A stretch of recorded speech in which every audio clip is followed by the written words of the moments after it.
बिस्मिल्लाहिर्रहमानिर्रहीम। मैं हूं मलिक मोहम्मद अली। प्रोग्राम बात से बात मलिक मोहम्मद अली के साथ। पीपल्स पार्टी के चेयरमैन बिलावल भुट्टो जरदारी ने पीपल्स पार्टी की सेंट्रल एग्जीक्यूटिव कमेटी का इजलास तलब कर लिया है।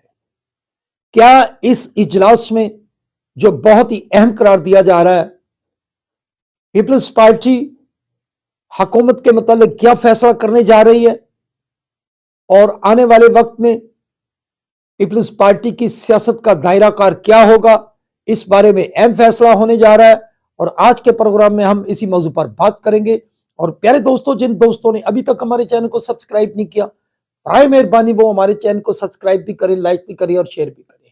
और हम बात कर रहे हैं पीपल्स पार्टी के चेयरमैन बिलावल भुट्टो जरदारी ने पीपल्स पार्टी की सेंट्रल एग्जीक्यूटिव कमेटी का इजलास 24 जनवरी को तलब कर लिया है।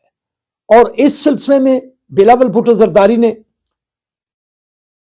पीपल्स पार्टी के बहुत ही सीनियर रहनुमाओं से मुलाकातें भी की हैं, उनके ख्यालात को भी ऑब्जर्व किया है और अब बाकायदा तौर पर सेंट्रल एग्जीक्यूटिव कमेटी के इजलास में तमाम पॉलिसियां जो हुकूमत के साथ इस वक्त मौजूद है उन पर भी डिस्कस किया जाएगा। आने वाली सियासत के हवाले से भी इसमें डिस्कस होगा। बहरहाल कुछ अरसा से पीपल्स पार्टी जो हुकूमत से बहुत नाला नजर आ रही थी, हो सकता है कि सेंट्रल एग्जीक्यूटिव कमेटी के इजलास में पीपल्स पार्टी कोई ऐसा फार्मूला तश्कील दे कि वो हुकूमत के साथ चलना चाहती है या नहीं चलना चाहती, या ये भी मुमकिन है कि सेंट्रल एग्जीक्यूटिव कमेटी के इस अहम इजलास में पीपल्स पार्टी हुकूमत को कोई डेडलाइन देगी अपने मुतालबात के हवाले से।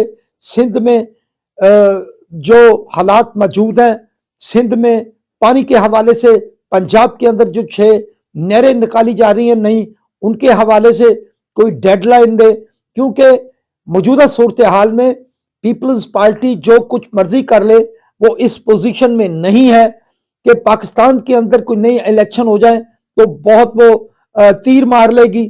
पीपल्स पार्टी की पंजाब के अंदर जो मकबूलियत है वो किसी से ढकी छुपी नहीं है। सिंध के अंदर ठीक है, पीपल्स पार्टी इलेक्शन जीत जाएगी, केपीके के अंदर भी उसे वो पजीराई नहीं है। बलोचिस्तान के अंदर एक मुश्तरका सूरत हाल है, जबकि पंजाब के अंदर पीपल्स पार्टी की जो सूरत हाल है वो हम समझते हैं कि जीरो लाइन पर मौजूद है। अगर पीपल्स पार्टी पंजाब के अंदर कुछ हासिल करेगी तो ही कोई बड़ा काम कर सकती है या वजीर आजम की कुर्सी पर बैठ सकती है। मौजूदा जो सियासी हालात हैं उसमें पंजाब के अंदर मुस्लिम लीग नून के मुकाबले में सिर्फ और सिर्फ तहरीक इंसाफ ही एक बड़ी जमात है जो मुस्लिम लीग नून को शिकस्त देने की सलाहियत रखती है। क्योंकि 8 फरवरी के इलेक्शन में भी पंजाब के अवाम ने बड़ी तादाद में तहरीक इंसाफ को वोट दिया था, लेकिन पीपल्स पार्टी जो थी वो तो जीरो लाइन पर मौजूद थी। बहरहाल पीपल्स पार्टी का ये इजलास बहुत अहम होगा, लेकिन ऐन मुमकिन है कि अगर पीपल्स पार्टी हुकूमत से विड्रॉ करती है तो जाहिर है हुकूमत को नुकसान पहुंचेगा, शहबाज हुकूमत को नुकसान पहुंचेगा। लेकिन पीपल्स पार्टी जो मुस्लिम लीग नून को नुकसान पहुंचाने जा रही है या पहुंचाने का फैसला करेगी, और पहले पीपल्स पार्टी खुद उस परेशानी का शिकार होगी।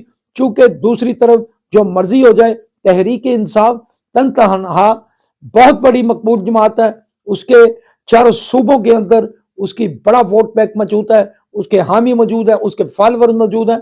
बहरहाल जो पीपल्स पार्टी अगर कोई आस लगाए बैठी है तो फिर उसे पंजाब से इलेक्शन जीतना होगा, जो कि एक ख्वाब नजर आ रहा है। सलाम पाकिस्तान, सलाम ओवरसीज, अल्लाह हाफ़िज़।